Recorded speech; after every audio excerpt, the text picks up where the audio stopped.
माँ शारदे को प्रणाम करता हूँ। पवित्र मंच को सत सत नमन।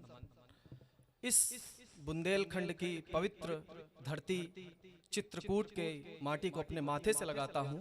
अभी मेरा भाई कह रहा था कि लोग कहते हैं कि चित्रकूट के हम लोकल कवि हैं और हमें तवज्जो नहीं देते हैं। मित्र, चित्रकूट की धरती ने एक ऐसा महाकवि दिया है जिसके द्वारा सृजित महाकाव्य को पूरे विश्व में सबसे ज्यादा पढ़ा जाता है। यहाँ का प्रत्येक कवि सम्मानीय है, पूजनीय है। मैं यहाँ की माटी को प्रणाम करता हूँ। चूंकि ये भागवत का मंच है, मेरा मन है मैं भगवान विष्णु के जो आराध्य हैं देवादिदेव महादेव के चरणों में एक छंद रखकर अपने पाठ की शुरुआत। स्वागत स्वागत मैं पढ़ता हूं, सुनिएगा।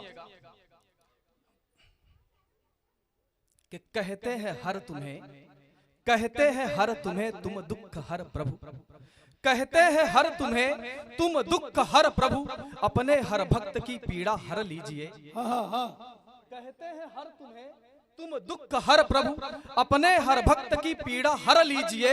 और गले में है मुंडमाल, गले में है मुंडमाल, संग लिपटे है ब्याल, एक बार फिर रौद्र रूप धर दीजिए, एक बार फिर रौद्र रूप धर लीजिए।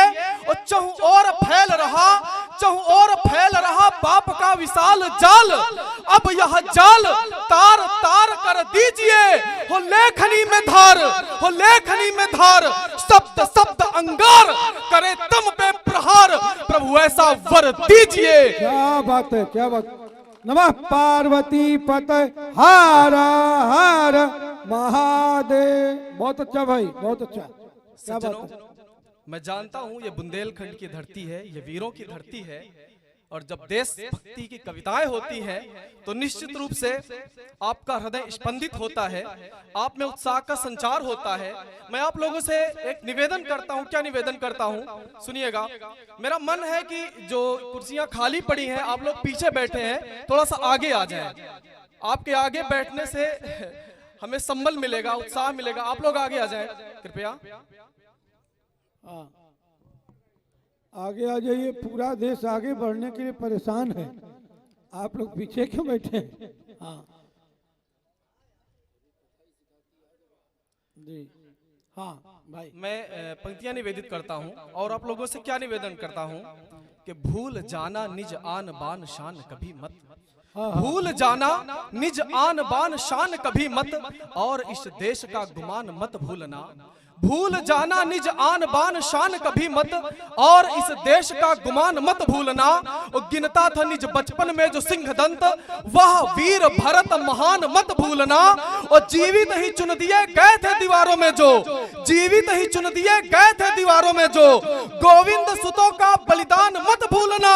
और खाई घास रोटी, खाई घास रोटी, किंतु किया नहीं संधि कभी, और वह वीर राणा स्वाभिमान मत भूलना। वह वीर क्या बात है। बहुत अच्छा भाई, बहुत अच्छा। हमारे सम्मुख मातृशक्ति विराजमान है। मित्रों, अक्सर हम अपने देश की देवियों को अबला कहते हैं, उन्हें कमजोर समझते हैं, जबकि हमारे देश का इतिहास, हमारे देश की वीरांगनाओं के शौर्य, उनके पराक्रम से भरा हुआ है। मैं अपने मातृशक्ति के चरणों में एक छंद रखता हूं, सुनिएगा। कि कौन कहता है अबला व कमजोर इसे, कौन कहता है अबला व कमजोर इसे, शौर्य भी हो बौना ऐसे काम कर जाती है। कौन कहता है अबला व कमजोर इसे, शौर्य भी हो बौना ऐसे काम कर जाती है। और बनी दुर्गावती सी कभी वीर मर्दानी, कभी झांसी वाली रानी सी महान बन जाती है। और बात यदि आए कभी मातृभूमि रक्षा की तो, बात यदि आए कभी मातृभूमि रक्षा की तो, निज सुत का भी बलिदान कर जाती है। और जब यह ठान लेती, जब यह ठान लेती, अरे जब यह ठान लेती, देवता भी हार जाते, और यमराज से भी पति प्राण छीन लाती है, पति प्राण छीन लाती है। बहुत अच्छा भाई, बहुत अच्छा। क्या बात। सज्जनों, अक्सर हम कहते हैं कि हमारे देश का युवा आज दिग्भ्रमित है, हमारे देश का युवा आज पथभ्रष्ट है, परंतु मुझे यह विश्वास है कि जब कभी हमारे देश को हमारे युवाओं की जरूरत होगी तो सबसे अग्रिम पंक्ति पर खड़े होंगे। मैं अपने देश के युवाओं के नाम एक छंद पढ़ता हूँ, सुनिएगा। स्वागत स्वागत। कि मत जानो नौजवानी देश की है कमतर। अमित सुनिएगा कि मत जानो नौजवानी देश की है कमतर, लगता है क्या ये बस ईलू ईलू गाएंगे। मत जानो नौजवानी देश की है कमतर, लगता है क्या ये बस ईलू ईलू गाएंगे। और देश की सुरक्षा की जो बात यदि आन पड़ी तब इन्हें खड़ा हम सीमाओं पे पाएंगे और जाने देंगे किंचित ना, जाने देंगे किंचित ना राष्ट्र स्वाभिमान कभी, और संगीनों के सम्मुख भी सीने ये अड़ाएंगे। और भारत के आरत को दूर करने के हेतु शेखर भगत अस्फाक बन जाएंगे। क्या बात है भाई, क्या बात है, बहुत खूब, बहुत खूब, बहुत खूब। अमित, आपने जो बेटियों पर कविता पढ़ी, मैं यहाँ पर कुछ दूसरा पढ़ने का विचार करके आया था, लेकिन आपको सुनने के बाद मेरा मन हुआ कि मैं आज से 4 साल पहले एक जो मेरी कविता सृजित हुई थी कठुआ कांड के उपरांत। अच्छा मित्रों, जब कश्मीर के कठुआ में 8 साल की बच्ची के साथ हैवानियत की गई तो विश्वास कीजिएगा मैं टीवी देख रहा था और मेरे नेत्रों से आंसू छलक रहे थे। मैंने बहुत दुख और गुस्से में उस कविता को लिखा।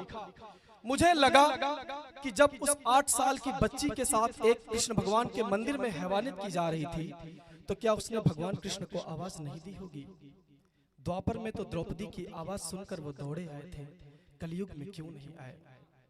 मुझे यह भी लगा कि आज हमारा पुरुष समाज अपने देश की बेटियों बहनों की रक्षा करने में पूर्णतः अक्षम है।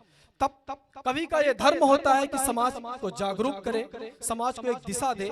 मैं एक छोटा सा अदना सा कवि हूँ, मैंने भी कुछ प्रयास किया।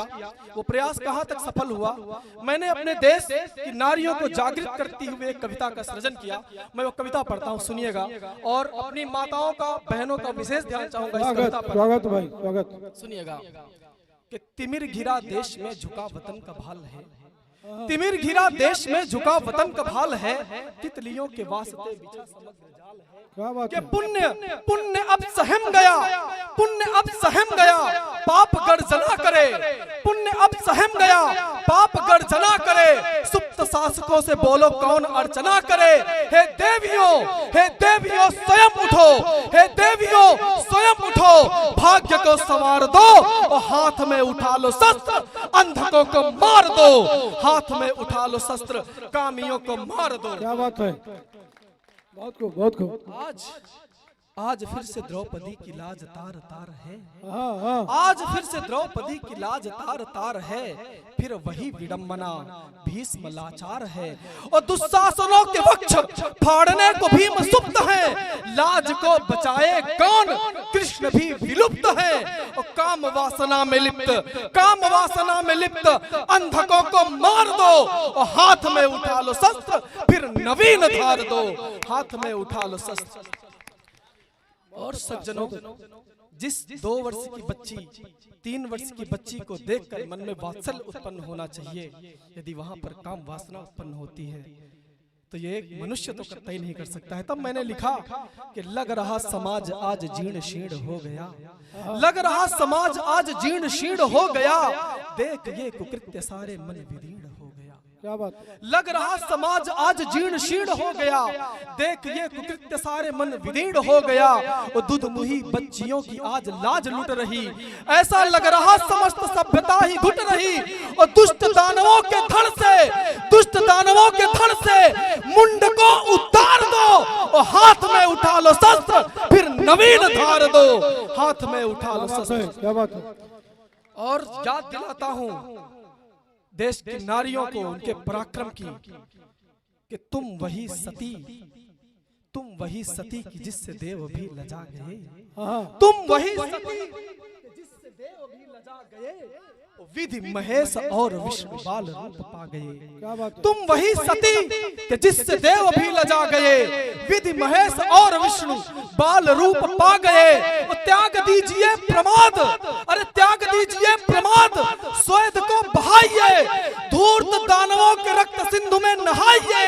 एक बार फिर उठो, एक बार फिर उठो, वह दैत्य दल संहार दो, और हाथ में उठा लो शस्त्र फिर नवीन धार दो, हाथ में उठा लो शस्त्र फिर नवीन धार दो।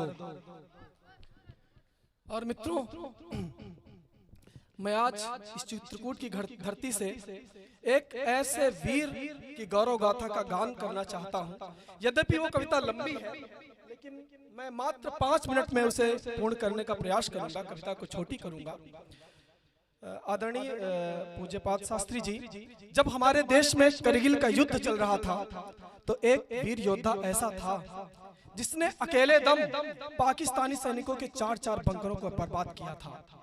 उसे कई गोलियां लग जाती हैं, उसके बाद भी वो युद्ध करता रहता है, और तब तक अपने प्राणों को न्यौछावर नहीं करता है जब तक उसकी सैन्य टुकड़ी उस हिल पर विजय पताका नहीं फहरा देती है। क्या बात है? अप्रतिम युद्ध का प्रदर्शन करते हुए वो वीर शहीद हो जाता है। उस वीर का नाम होता है शहीद कैप्टन मनोज पांडे, जिन्हें युद्ध के उपरांत देश में शौर्य का सबसे बड़ा सम्मान परमवीर चक्र प्रदान किया जाता है। मैं उस वीर की गौरव गाथा आप लोगों के समक्ष रखना चाहता हूं, मैं प्रस्तुत करता हूं, सुनिएगा।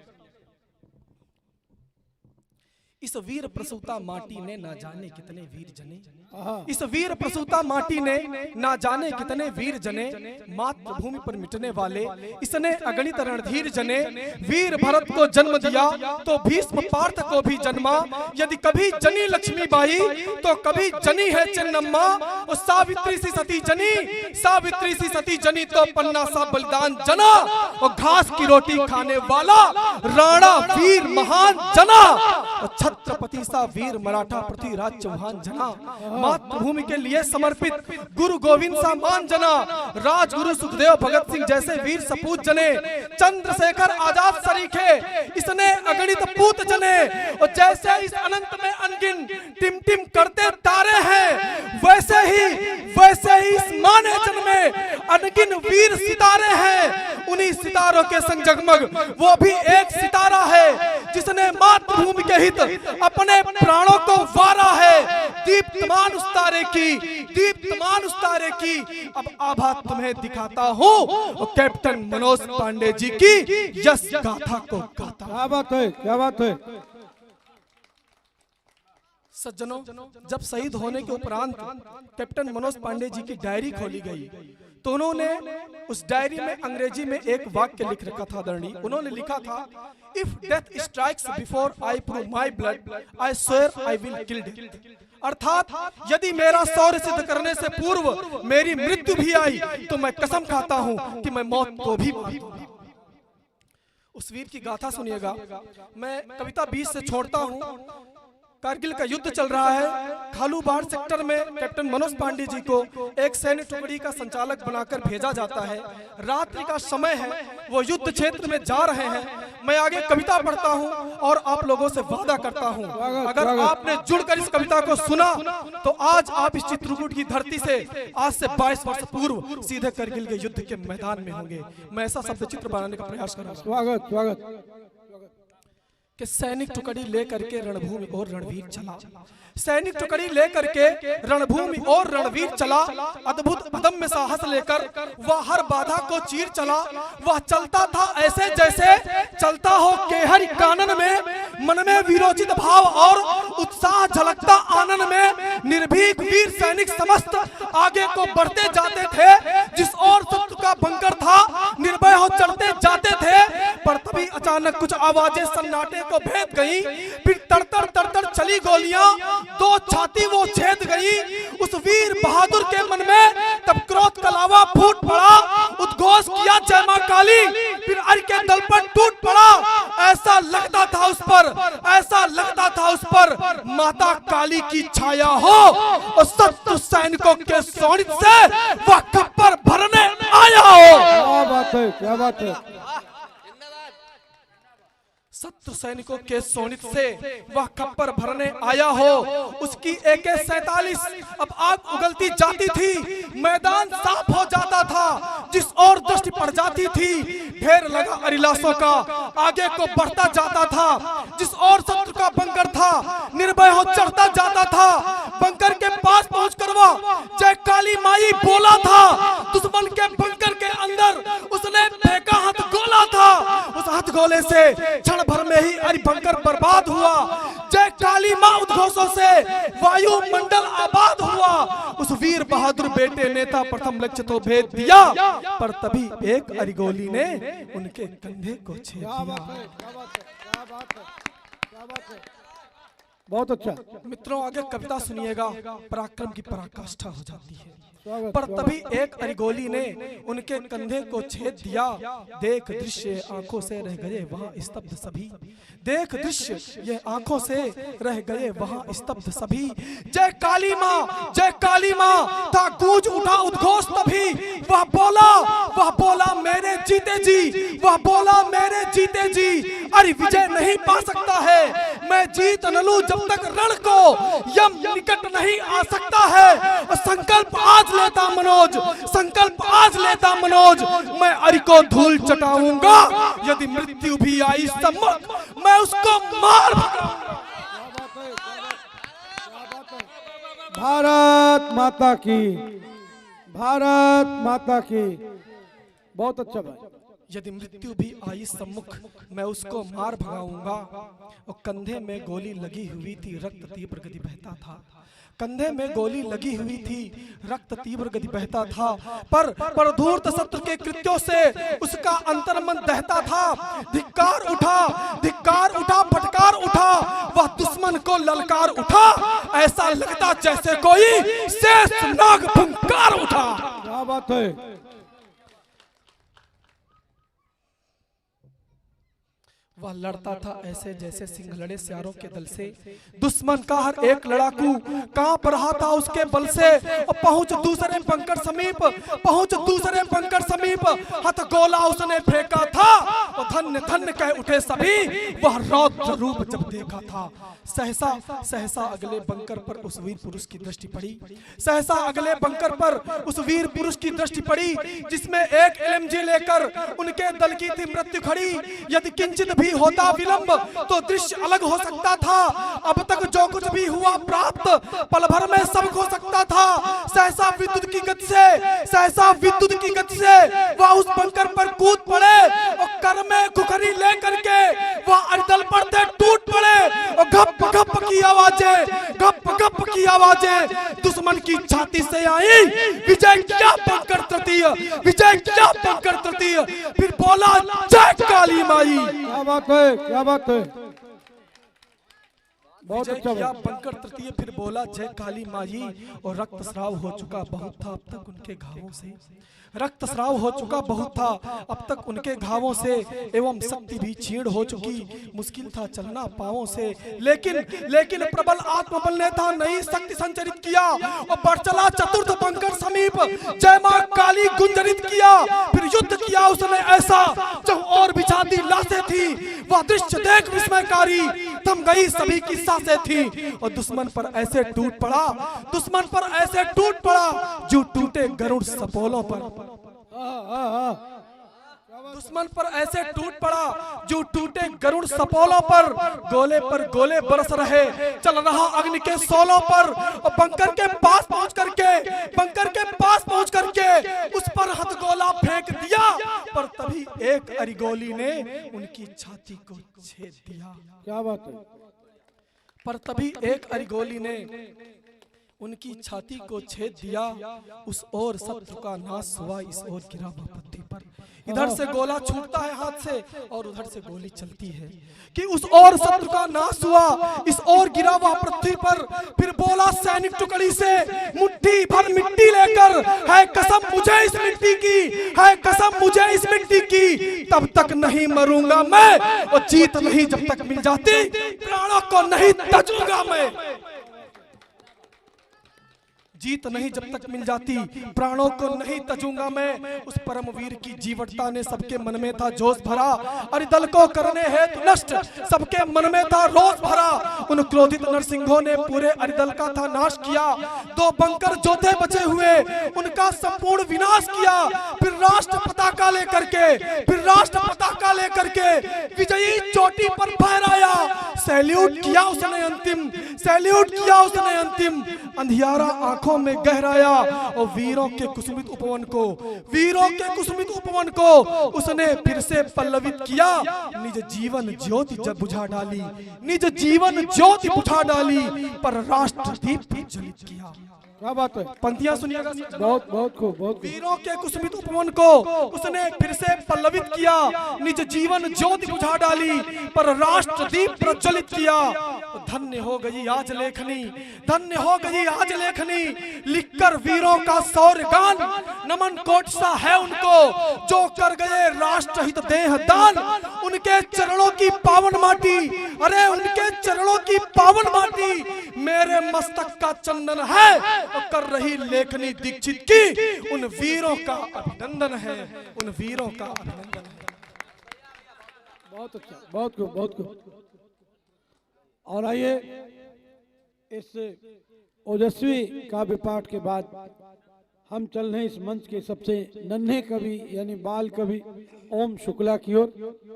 कक्षा 7 का ये बच्चा जिसके